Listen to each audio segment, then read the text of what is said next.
The only issue I had was that I was broke. I didn't have any money.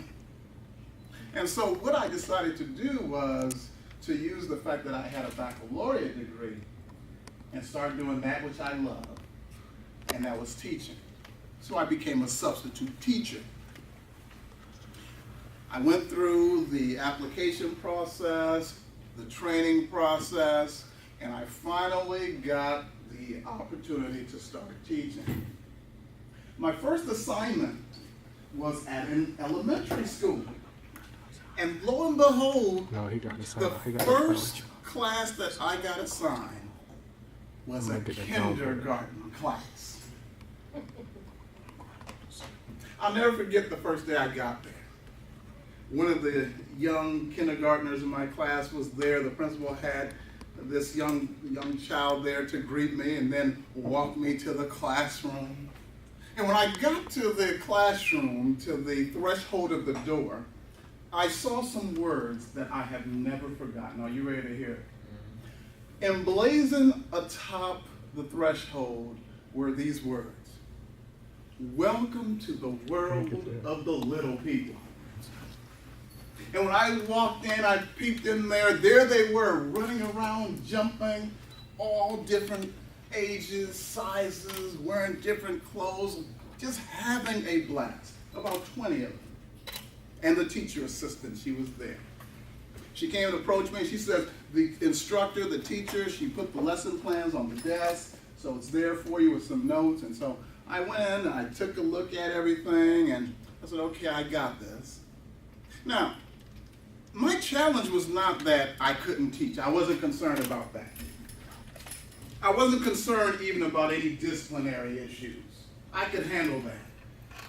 My biggest concern was, how would those young 4.5, 5, 6-year-olds be able to pronounce my last name?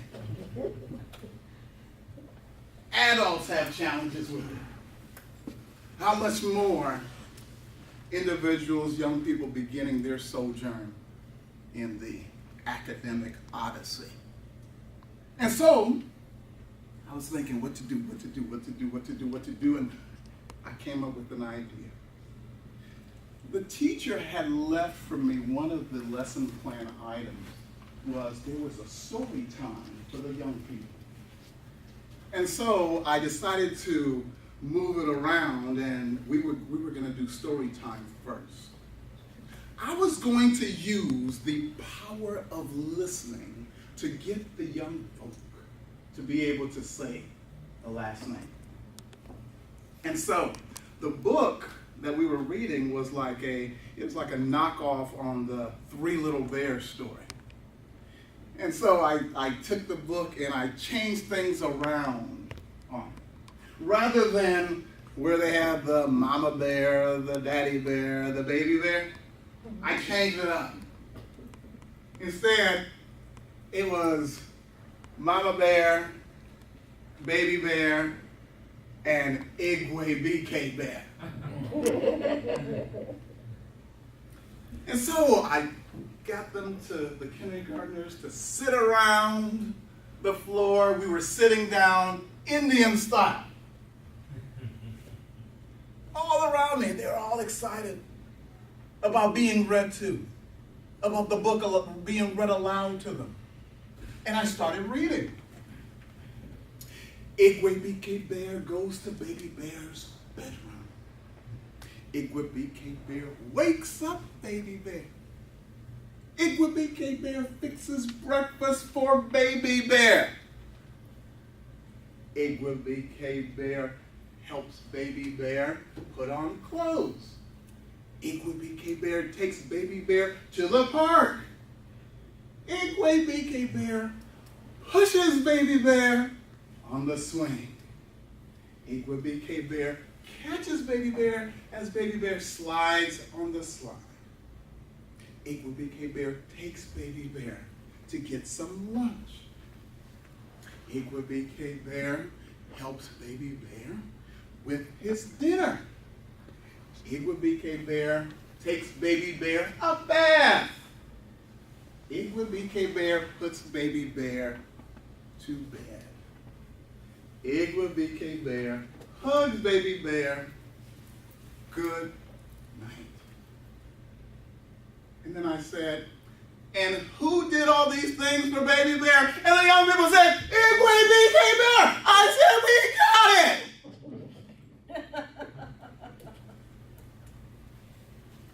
Until the inevitable happened. Yes. It's lunchtime. And we take the young people out for their lunch. After 30 minutes of lunch, then we allow them to go out to the playground. And they bust through the door running, and they're having fun. I'm standing out there, I'm talking with one of the teaching assistants. As we're talking, something's pulling my attention out of the corner of my eyes. And it's one of the children. She's chasing another child, and then she trips, and she falls on the ground. And I'm looking to make sure she's okay. And she did what we taught them. That when you fall, get up and dust yourself what? Oh. I said, she's going to be okay. So I continue my conversation, trying to be a good listener. And all of a sudden, I felt this little tug on my sport coat. And I looked down, and it was the same young girl who had just fallen.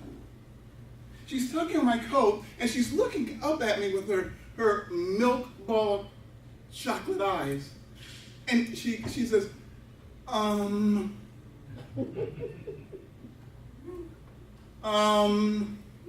she's trying to remember my name. And I'm looking at her, and I'm like, you can do it. And finally, Mr. Bear, can I go to the bathroom?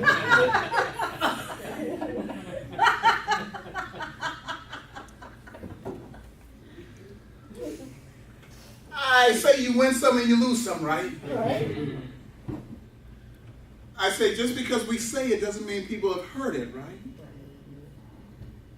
And that experience, along with so many others, has gotten me on this journey of listening. Why do we hear so little about listening? Why is it rarely talked about? We hear about speaking contests.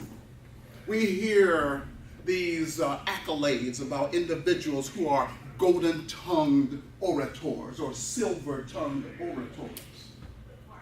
We have individuals who we consider to be great speakers. But we rarely ever hear in a positive context about an individual being a great listener. An individual being high in their receptive IQ. As a matter of fact, when we hear about individuals as listeners, all too often we hear that with a negative connotation. Oh, that person, he's too quiet. She seems shy. She doesn't talk a lot. Oh, he's introverted. Well, I'm here to debunk all of that. I'm here to challenge you as S3 STEM conference participants to see that there is power in being effective listeners. I think it was Voltaire who said that when I listen, I have the power. When I speak, I give it all away. When I listen, I have the power. But when I speak, I give it all away. We've been taught that knowledge is power. And I want each and every one of you powerful. I want you to be able to maximize the gift that you've been given that allows you to gain that power. And then to be able to apply that power. And so for the next few minutes, I want to talk to you about the greatest skill we were never taught. The greatest skill that people expect us to have, but we're not trained to have. I want to share with you on that skill called the skill of effective listening. You know, we've been given 2 ears and how many mouths? 1. Isn't that telling us something? We've been given ears that stay open, mouths that can close, eyes that can close. Isn't that telling us something?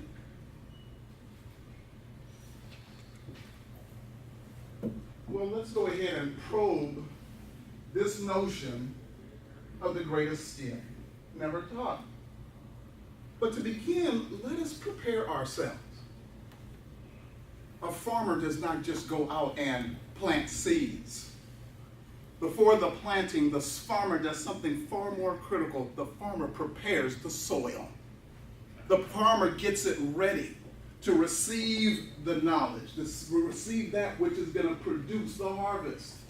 And so let's get our minds ready to receive the knowledge seeds, if you want to carry that metaphor. What you have before you is a clear sheet of paper, an index card size piece of paper.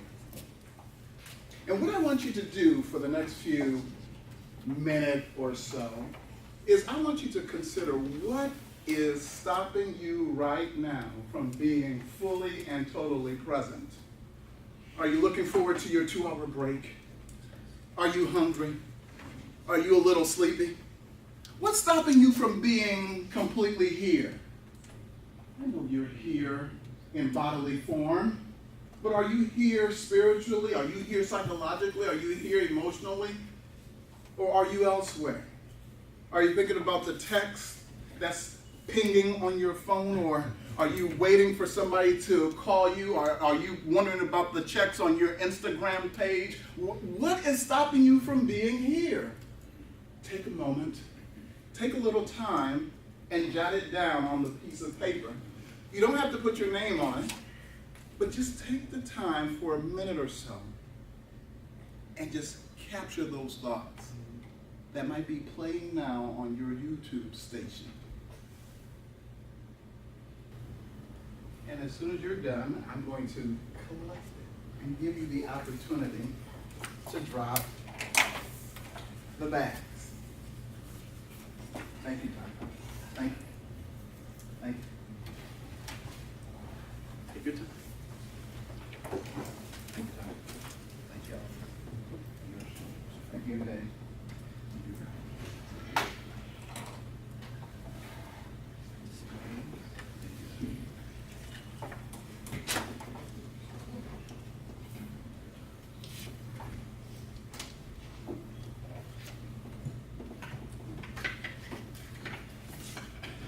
Okay, you should also have a yellow sticky, and we're going to use that in a quick moment. Let me ask you something. You just engaged in the activity called drop the bag. You wrote down what's on your mind, what's clamoring for your attention. Why do you think we did that? So we can be awake.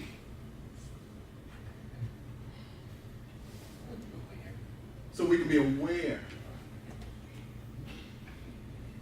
Thank you. Why? What was the purpose for the exercise?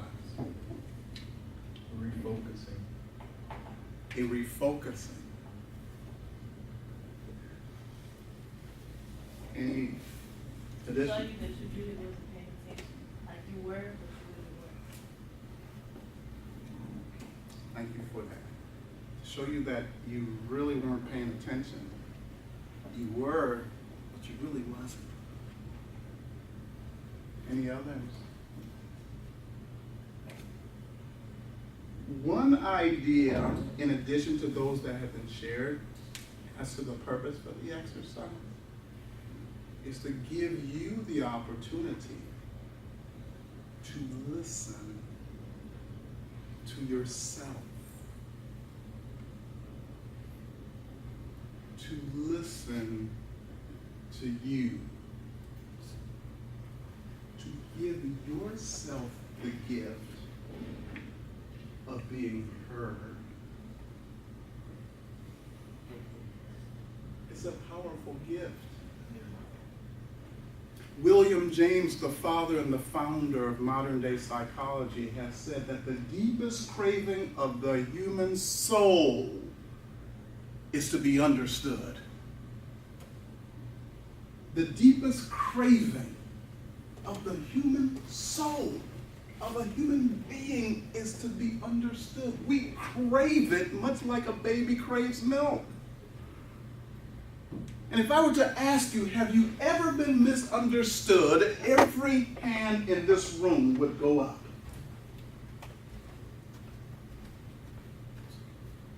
We wanted to give you an opportunity to self-reflect, to understand. And you know what research has found? If we were to attach EKGs to you, if we were to measure your breathing rate, very likely it would have dropped a couple of notches.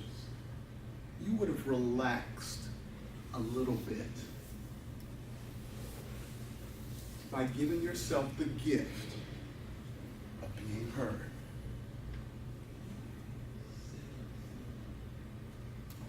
So there's a great importance when it comes to effective listening. When this country was being founded and the Constitution was drafted by the Constitutional Convention, that Constitution was rejected. You know why? One of the first reasons is memorialized in the First Amendment of the U.S. Constitution. Do you know what that amendment was? What's the First Amendment to the... Okay, you say freedom of speech. That's because speaking is promoted in our culture. But the Supreme Court has interpreted that freedom of speech also includes the freedom to be heard.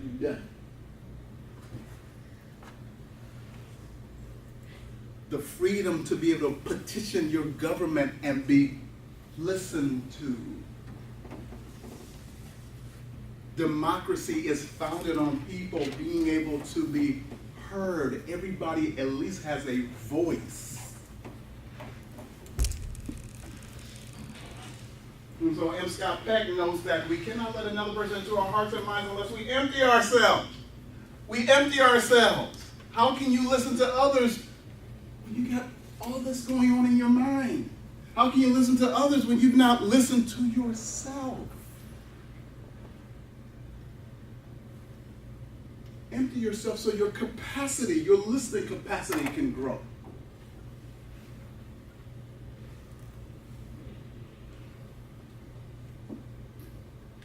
So let's refocus again.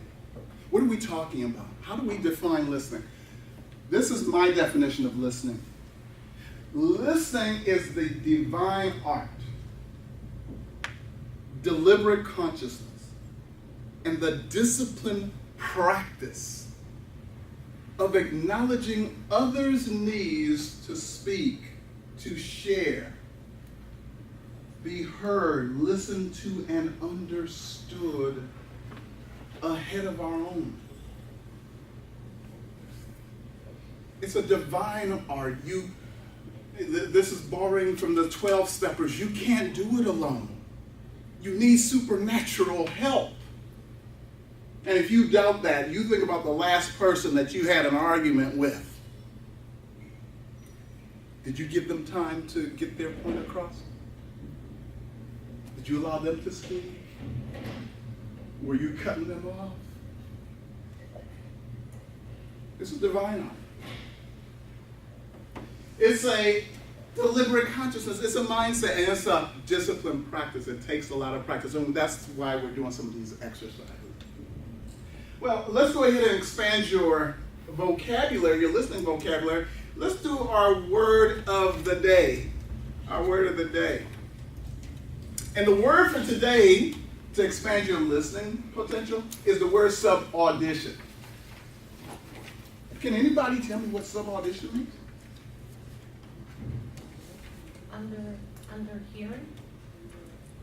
Yes. When you deconstruct it means exactly that. It's sub, like submarine. audition, which is listening, right?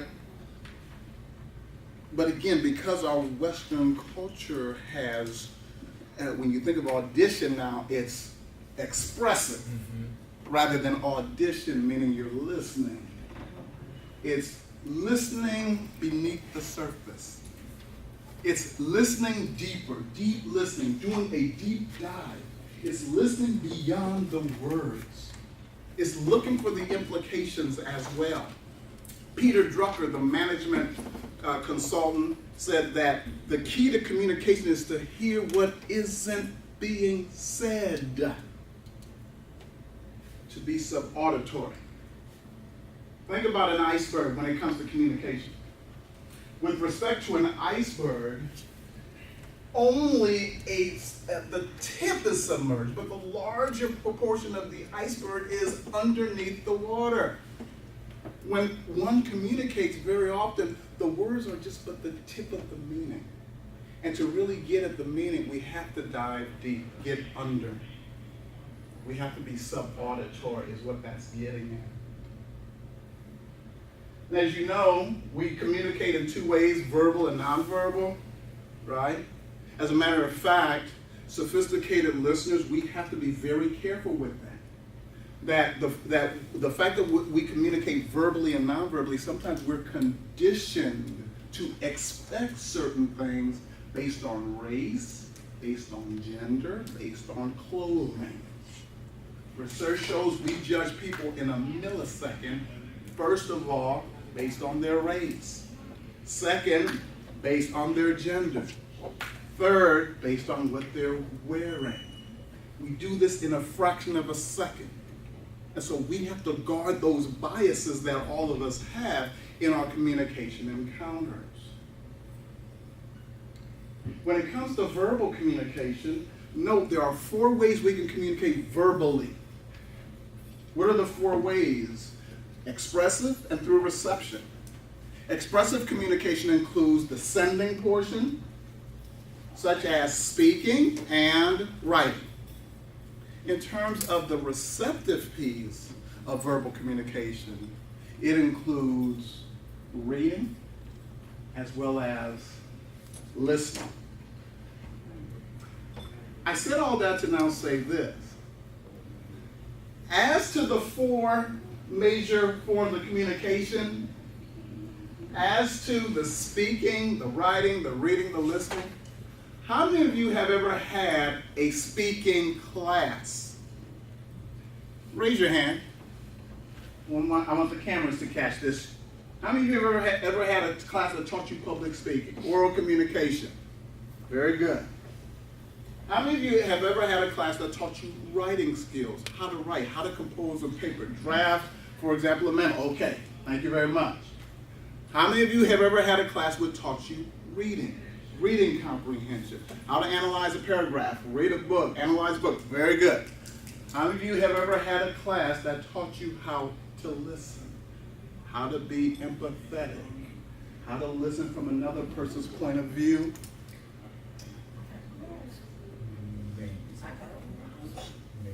Notice how very few hands have gone up.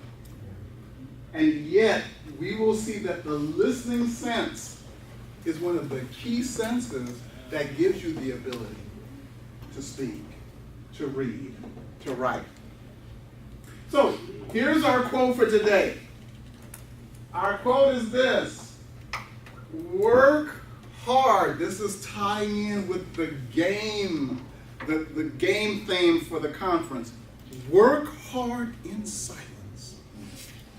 Let success be your noise. Work hard in silence. Let success be your noise.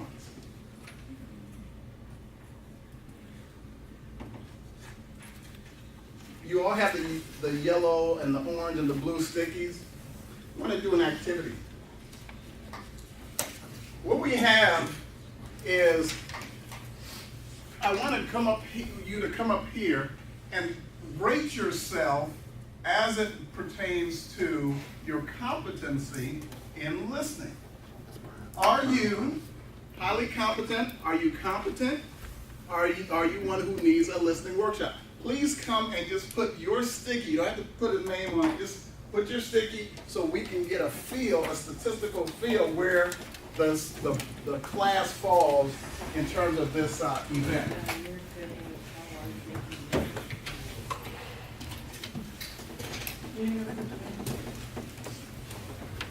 Yes.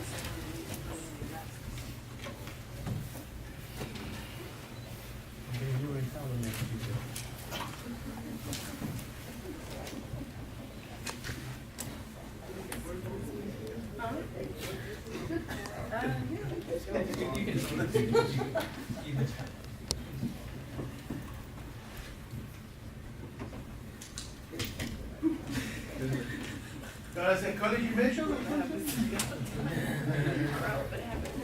You got it, Joe.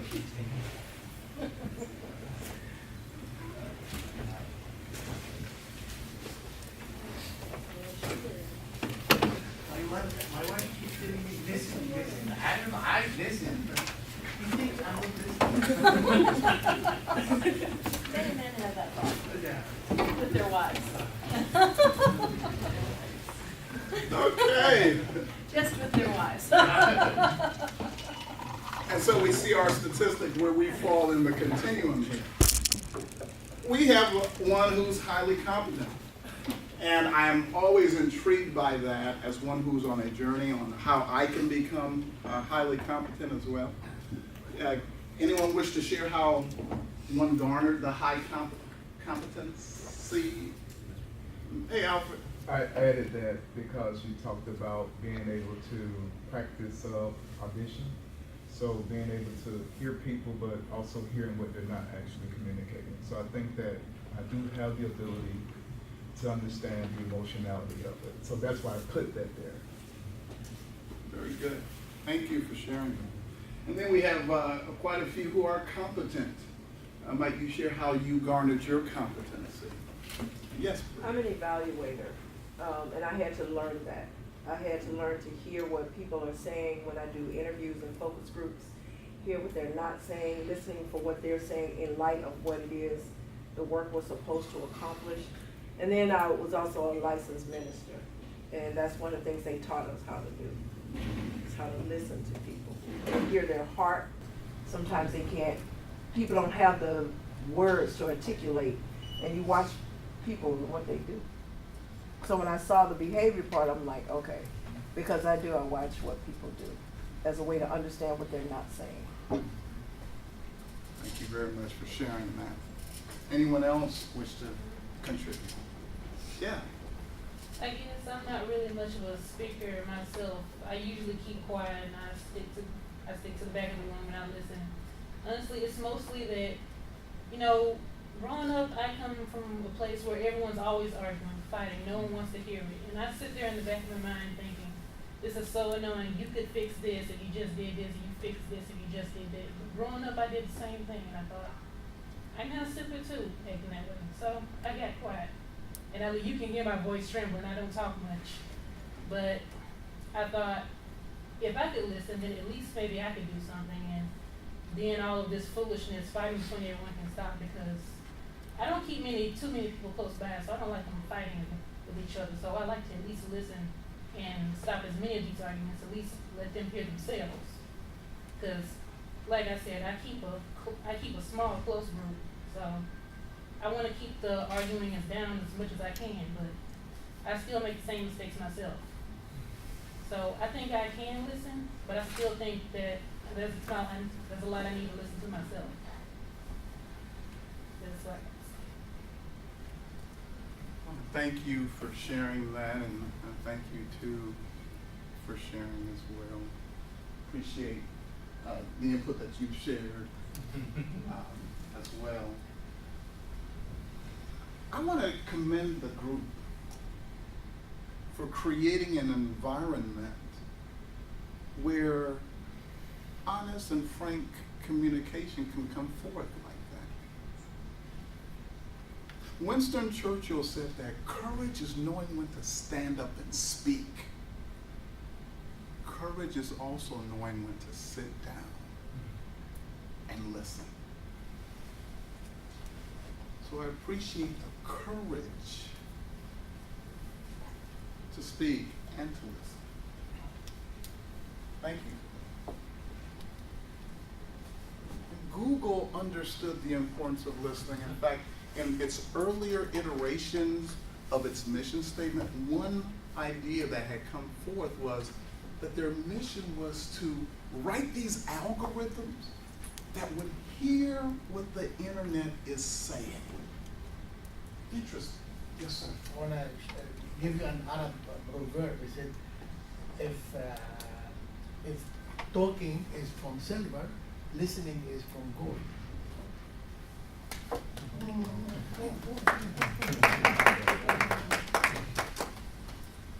Thank you for that.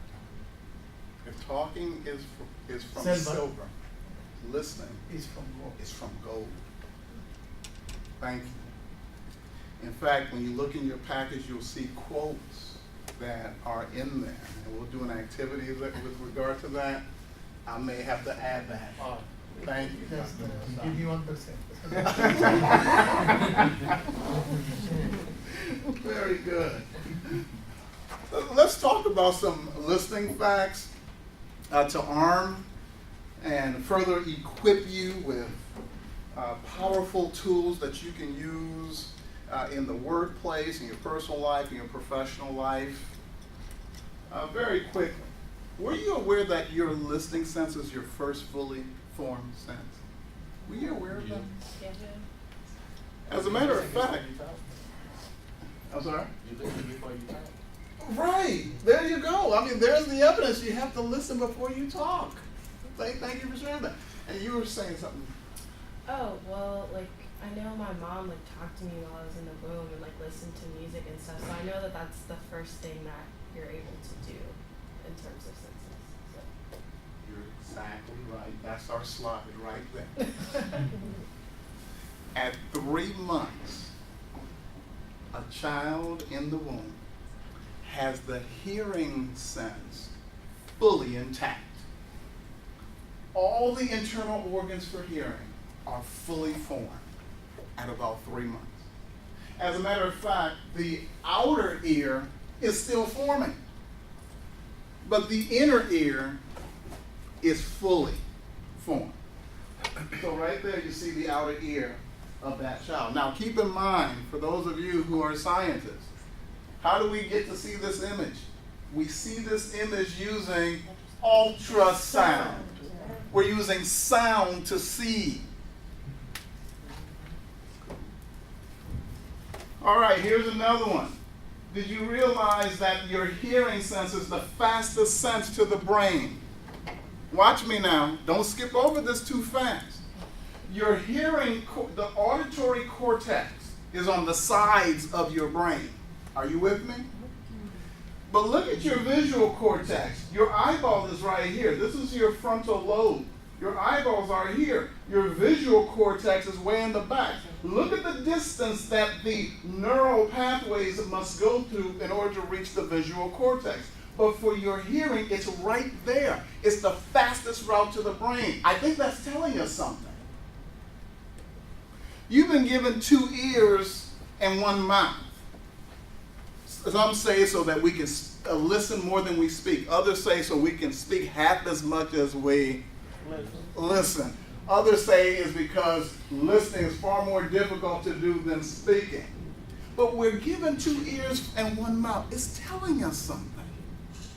Do you know that every mammal, warm-blooded creature, has ears?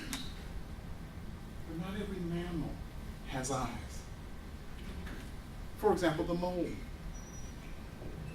Did you know, for example, that even mammals that have eyes rely on their hearing sense for their survival, for their sustenance, and for their success? Lions hunt at night. Bats use sound, reflected sound, hearing sense in order to spot insects in flight that they eat. It's telling us something about the power of listening. But we don't hear much about this. You actually have 3 ears. You have an inner ear, a middle ear, and an outer ear. You got 3 ears. Outer ear is called the auricle. Say auricle. Auricle. This outer ear funnels sound into the brain. Okay? That's the goal, to get the sound into the brain. It travels through the ear canal and it hits this organ here, and that organ is called the tympanic membrane, otherwise known as the what? The what drum? The eardrum. Did you know that the eardrum is the hardest working organ in the body? Say that again. It's the hardest working organ in the body for its size. No other organ is constantly vibrating and moving like that organ. Attached to the eardrum are 3 little bones. I call them the S3 bones, in keeping with the theme of this conference. The hammer, the anvil, and the stirrup. These 3 bones are connected. You with me? Mm-hmm. They're connected. These 3 bones connect your outer world to your inner world. These 3 bones are in your middle ear. They connect the outer ear to the inner ear. Are you with me? Mm-hmm. Listening is about, it helps you connect with your world and somebody else's world. I'm in the business of facilitating connection, deep connection, authentic connection, real connection. It's so hard to get frank talk, isn't it? Honest talk, candid talk, feedback that we need. It's hard to get it, and it's hard to receive it. In addition, we have the inner ear. This is called, this shell-shaped organ is called the cochlea. Inside the cochlea are these little hairs. They kind of look like carpet. Again, there's fluid. As the fluid vibrates like a wave, the little cilia, they help kind of push that fluid. They move, and that the brain interprets that as sound, as signal. Okay? And then we have the auditory nerve that goes to the brain. All that to show you that the hearing sense is the fastest route to the brain. Because look, the inner ear is where the major apparatus for listening is. Here's my point. It's in the brain. Your hearing sense is in the brain. It's telling you something. The power of this apparatus. Going back to these 3 little bones. These are the smallest, the most sensitive, the most significant bones in the body when it comes to communication. The smallest, most sensitive, most significant bones in the body. What's the largest bone in the body? Largest bone is the femur. What's the hardest substance in the body? Hardest substance. Oh, give me 5 here. The hardest substance in the body is the teeth. The teeth are housed where? In the jawbone. The hardest bone in the body is the jawbone. Experiments have been done that show that bone, it's strong. The jawbone. And the connection for me is this, that when it comes to speaking, when we should be listening, it is the hardest habit to break. It's hard to hold our tongue sometimes. I used to have a coach who would say, don't let your mouth get in motion before your mind gets in gear. And I can go on and on with this whole issue of the mouth, the tongue. Here you see a 1,000-year-old jawbone of a donkey. Sometimes I can speak quickly, and I always have to pause so I don't say the wrong thing when I talk about this. Look at that, 1,000-year-old bone. What we say will outlast us. What legacy are we leaving behind?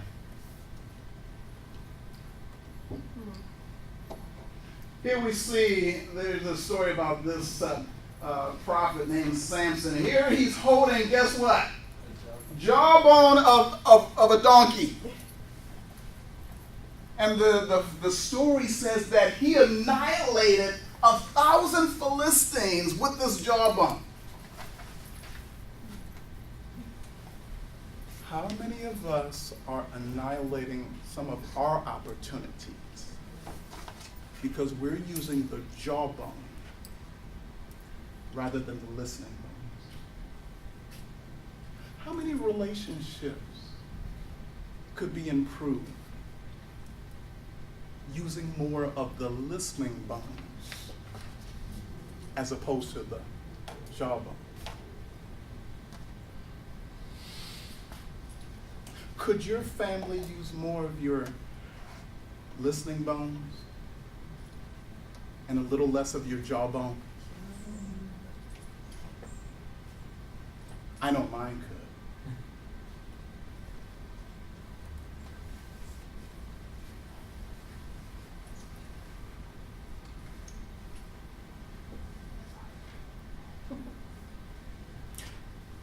The outer ear is called the auricle. And getting back to what you said, it's that outer ear that allows us to be oracles. It's the oral, your listening skills that drive your language skills. Your oral skills drive your oral skills. Just as your speaking ability, it comes from your listening ability. A child who speaks Chinese has heard Chinese all their developmental life. Child that speaks Spanish has heard Spanish. Child that's heard English will speak English. The speaker at lunch was talking about people who use as their soft skill, a perverted soft skill, who cuss a lot. What do you think they've been hearing? Zig Ziglar put it this way, that you and I, we are who we are and where we are and what we are because of the things that have gone into our minds. But we can change who we are. We can change what we are. We can change who we are because we can change the things that go into our minds. We can change the videos that we are watching. We can change what we're listening to. We can change what gets into the ear gate. Because we can change the things that we listen to. That's the power in our hand. Or on the side of our head. Like you can say garbage in, garbage out. Thank you, doctor. Stop. I love the aphorisms. You get 1 to 2 years of training when it comes to speaking. The average person graduating from high school. 6 to 8 years when it comes to reading, 12 years when it comes to writing. But when it comes to listening, you get 0 to a few hours. Some of this is changing state by state, but as a general rule, very little attention is focused on your listening development. In the workplace, listening becomes a critical job skill. Research shows you'll spend 45% of your time listening. You'll spend 30% talking, 16% reading, 9% writing.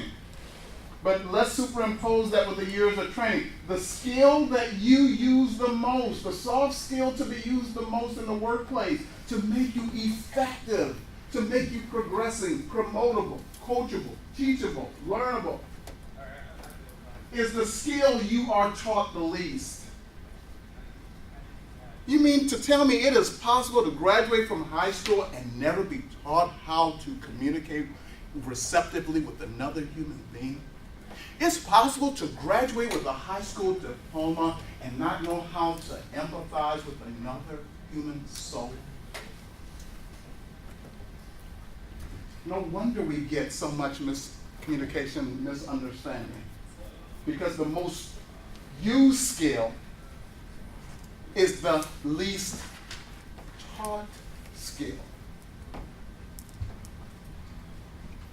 And this skill is also the touchstone of our overall health. Research calls it according to Shipley, they call listening the therapeutic use of self. That a doctor listening to a patient, the doctor is using the doctor's self as a means to treat the patient.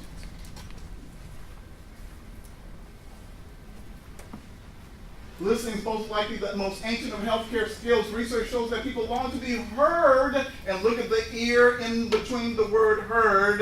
They long to be heard by their healthcare professionals above any other experience. And by the way, this is just a quick bonus. This came about a little bit over 100 and something years ago. The stethoscope, it revolutionized medicine. The doctors were able to now diagnose by just listening to the body. It was revolutionary. We take it for granted today, but that wasn't always how they treated. There was a time they didn't use stethoscopes and otoscopes, where they can determine how your health by looking in your ear. 18 seconds, according to this book, is how long it takes before your doctor interrupts you as you're telling the problem. 18 seconds, doctor interrupts. But I'm not knocking on doctors. This is about you and I. How can we improve? Because the average human, according to a study in 2000, the attention span was 12 seconds before the person interrupts. And when I mean interrupt, there's multiple ways we can interrupt. We can interrupt by jumping in and saying what we have to say. We can interrupt by cutting the person off. We can interrupt by looking at the cell phone. These are all ways we can interrupt. 2013, the attention span is now 8 seconds. Goldfish, 9 seconds. But here's what's disturbing. Plot the trend line. Plot the trend line when it comes to our listening ability. Are we listening more? No.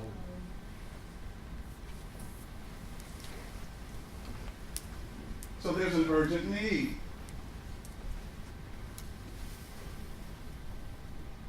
You haven't been listening. I keep telling you that I don't want a product fit for a king. You're supposed to be laughing at that. But I guess maybe you didn't laugh because in a real sense, it bespeaks an issue in our society. How we don't give social justice equally.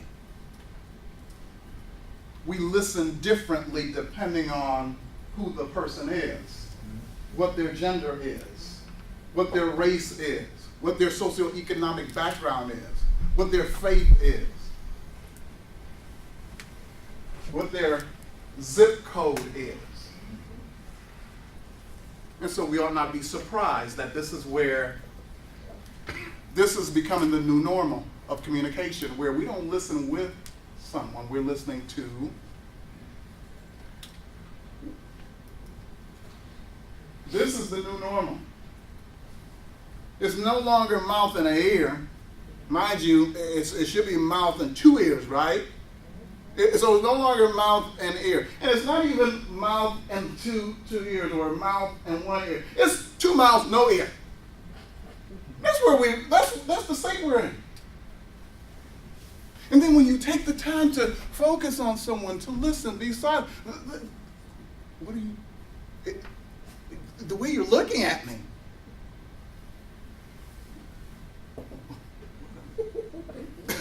Just trying to listen to you.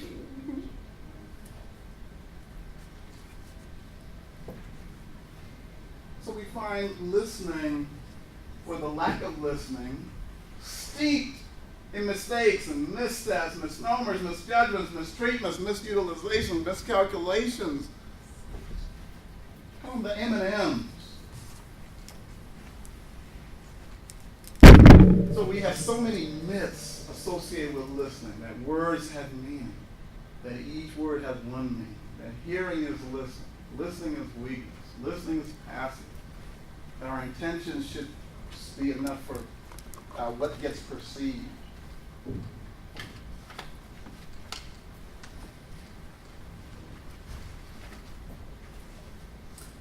I want to talk about this a minute. Hearing is listening. I say it's a big deal, because you can hear somebody but don't listen to them. Right, you can hear somebody and really you're not listening. You can be arguing with somebody and they be like, I hear you. You like, no, are you listening to me? Because you can easily hear someone, but not listen to what they're actually saying. You can hear somebody and not be listening to what they're saying. And you know what? I'm speaking to the choir. I know your consciousnesses are raised. I know you are deliberate and intentional in your communication. I know you make the extra effort to seek first to understand, then to be understood. We need a lot more people in here to kind of balance the scale, because it gets tiring to be the one putting yourself out there to listen, but you're not being heard. It can wear you down, I know. That's why I do these. Because we need more people trained and learned on this discipline of effective listening. How am I doing with time? How much time do I have? You got like 10 minutes. 10 minutes. Okay. I'll get back to this distinction between hearing. Well, let me just cover it real fast. Real fast. Years ago, I had a speaking engagement in Seattle, Washington. Now, this was about 20 years ago. The internet is not what it was then.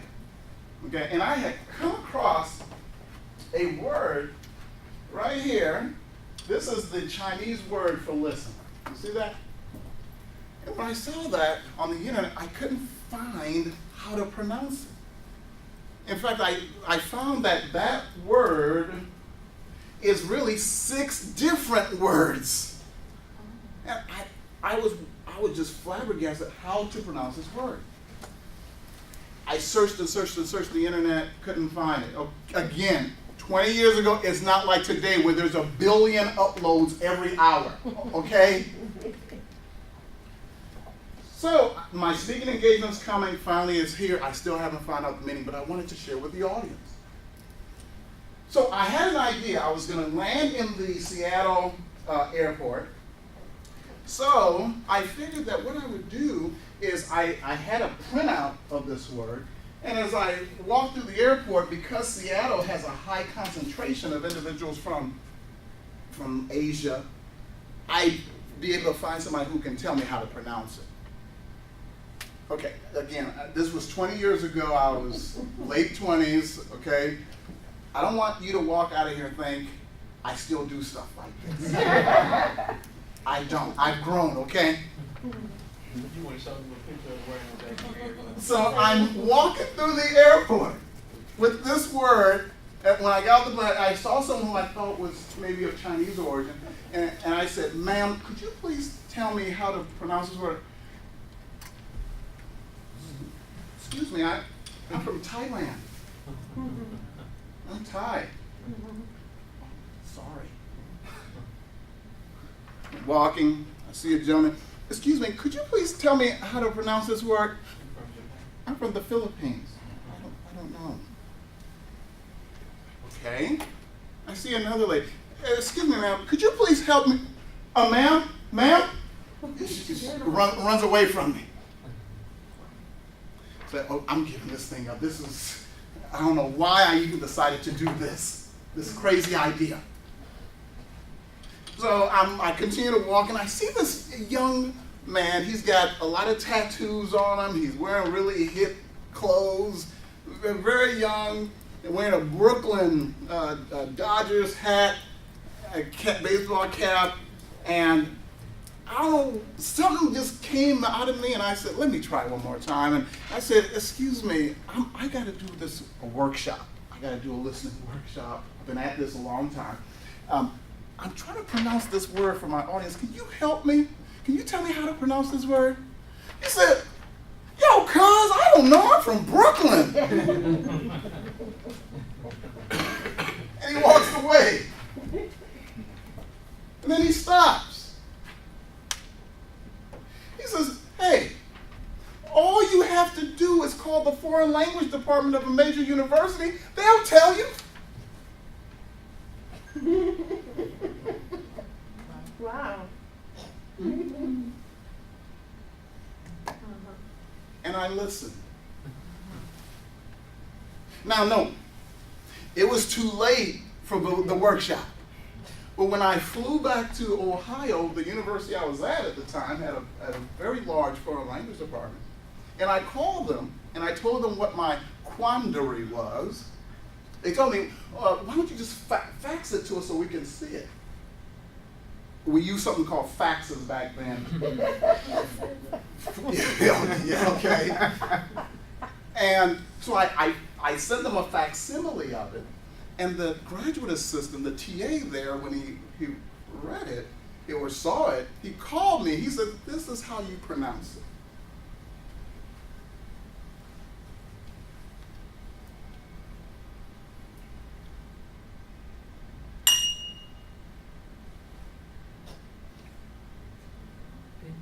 Ting? Ching. Wow. Ching. That super duper, highly complicated, hard to pronounce, multi-syllabic, multi-worded word was pronounced ting. Ting. The TA said, think about two pieces of glass coming together. Ting. Think about glass and maybe metal coming together. Ting. That's the Chinese word for listen. Ting. All that, one word, ting. And to understand it, you have to decode the various letters. The first word is the word she. That means you. Watch me now, don't you miss this. I know it's late. I know you're waiting for the break. It's you stripped of your bags. It's your full self, your total you, your authentic you, your non-judging, non-evaluating, non-biased you. Okay, let me get at it this way. You know the mathematical base is 0 to 10, right? 0 to 10, you can produce an infinite number of numbers. Y'all with me? It's your base 10 self. That's the you. Okay? Watch me now. It's you, and look at the you connected with this symbol here called eyes. It's you when you look at the speaker who's sharing, you look at them as though you have 10 eyes. And all eyes are on them. Are you with me? When listening counts, this is what they call ting. You see this red dot that's going all over the place? What is it? This red dot. It's a laser. It's you listening to them with laser-like attention. That's what this is. Z. This is you listening with heart. A big heart. By the way, do you know what animal has the largest heart? Is it a dog? Dog? Okay, let me narrow it here for you. I got 3 of them here. Is it the hippopotamus? Is it the elephant? Is it the giraffe? I'll say it's giraffe. Raise your hand if you say it's the hippo. Raise your hand. Raise your hand if you say it's the elephant. Raise your hand. Elephant. Raise your hand if you say it's the giraffe. Raise your hand. And the answer is it is the giraffe. Wow. The giraffe is the land animal with the largest heart. Look at that long neck. The heart has to be strong enough and large enough to pump blood to the top of the head. Are y'all with me? So you listen with a big heart, but that's not what the question was. What animal has the largest heart? The animal with the largest heart is the Boolean whale. The blue whale.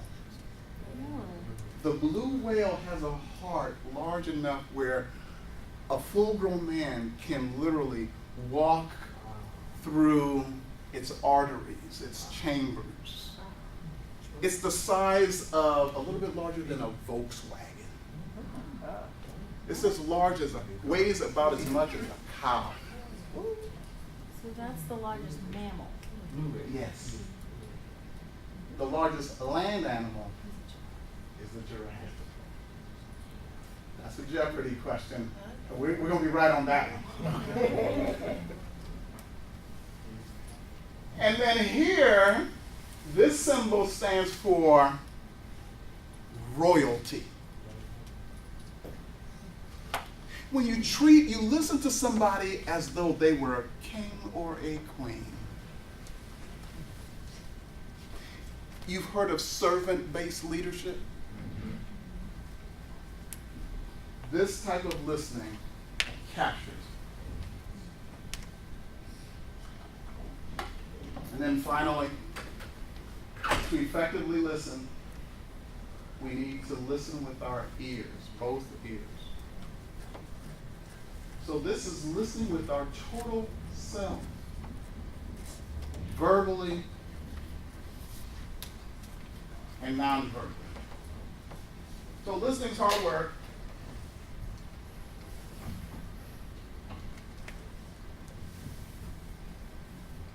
Only 2 out of 100 of us have ever been trained on how to do it according to the International Listening Association.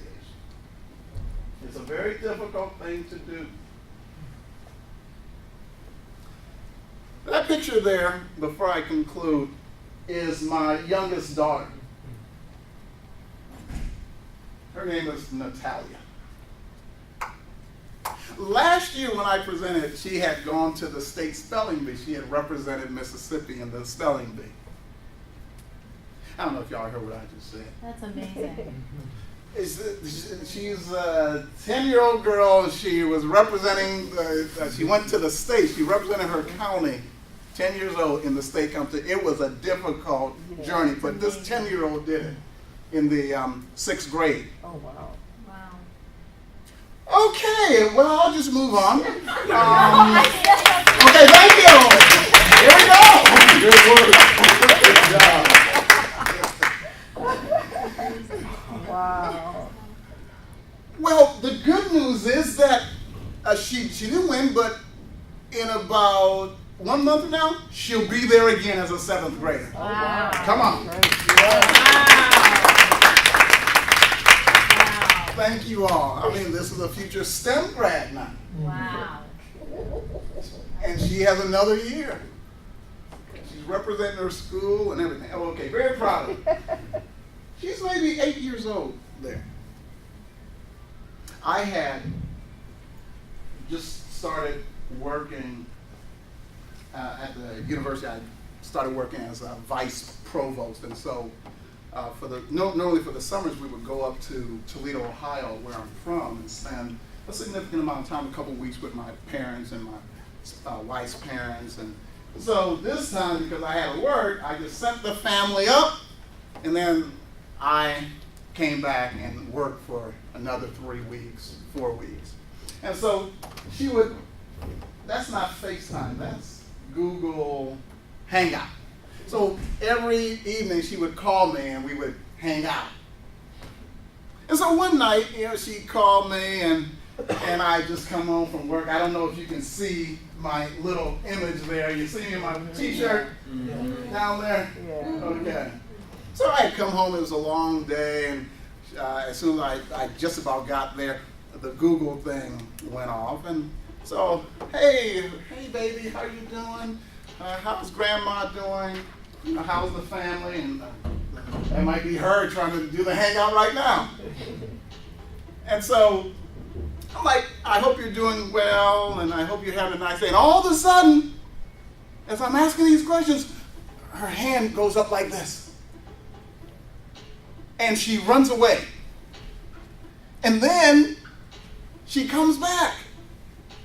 And she flashes before me this circular piece of white paper.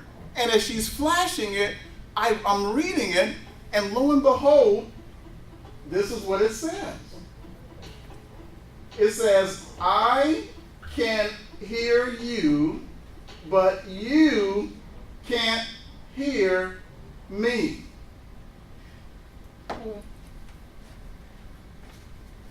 And that gave me pause. I can hear you, but you can't hear me. And I quickly did a screen capture. When my wife saw that, she said, only you would find a way to capture something like that. You always study and listening. Who is hearing you? But you may not be hearing them. Who is working hard to give you the time to share, to speak, to be heard, listened to, and understood? But you may not be giving them the same in return. Who is hearing you? But you may not be hearing them.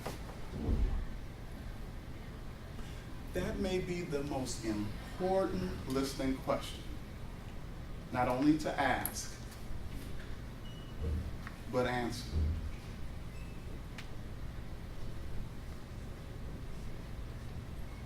Wish I had more time, but I thank you for your good listening, and I want to hear right here.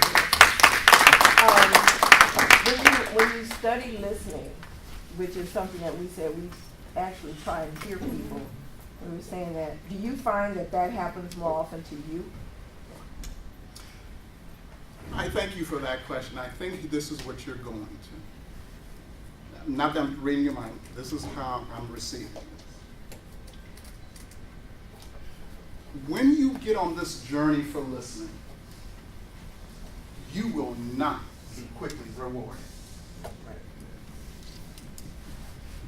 You will listen to people, but in the main, people won't listen to you. Listening takes so much energy. You'll find yourself being worn out listening.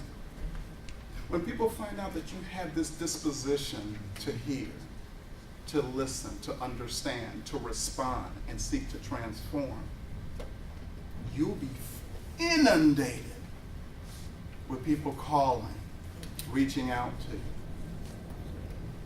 And so this is not something for the weary. In fact, the more you listen to people, the less you will be heard. And you'll find people who will try to take advantage of that receptive ability that you have.